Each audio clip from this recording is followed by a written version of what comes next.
Le groupe d'information et de soutien pour les personnes proches aidantes s'adresse aux proches aidants qui sont souvent en début d'accompagnement de leurs proches qui vivent avec la maladie, que ce soit l'Alzheimer ou tout autre trouble neurocognitif. L'objectif, c'est vraiment, en fait, d'outiller ces personnes-là et puis de permettre aussi les échanges avec d'autres proches aidants. Donc, c'est vraiment d'avoir de l'information, de s'outiller.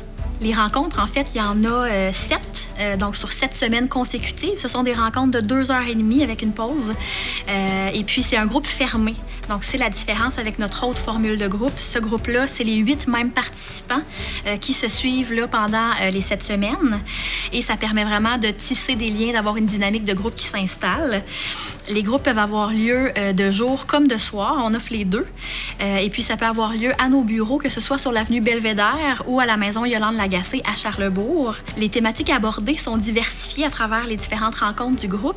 La première rencontre, c'est vraiment une rencontre d'introduction. On accueille les gens. On va mettre les bases, en fait, pour la suite du groupe. Demander aux gens c'est quoi leurs attentes, donner les objectifs aussi de cette formule de groupe-là. Et on va souvent faire un tour de table aussi pour commencer à parler de l'expérience de chaque personne. Lors de la deuxième rencontre, on parle du volet médical. Donc, c'est vraiment plus le volet en lien avec la maladie. Qu'est-ce qui se passe dans le cerveau de quelqu'un qui vit avec un diagnostic? Comment la maladie évolue? C'est quoi les impacts de la maladie sur le fonctionnement de la personne au quotidien? Et on parle aussi de l'importance de rester en relation. La personne demeure un être de relation à travers la maladie.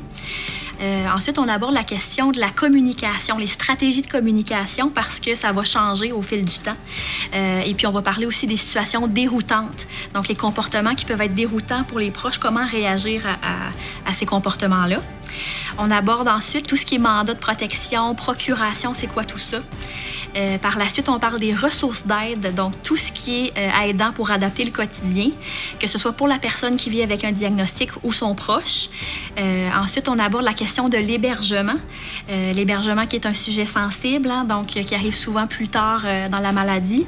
Mais donc, c'est quoi les trajectoires là, pour bénéficier d'un hébergement du côté public, du côté privé?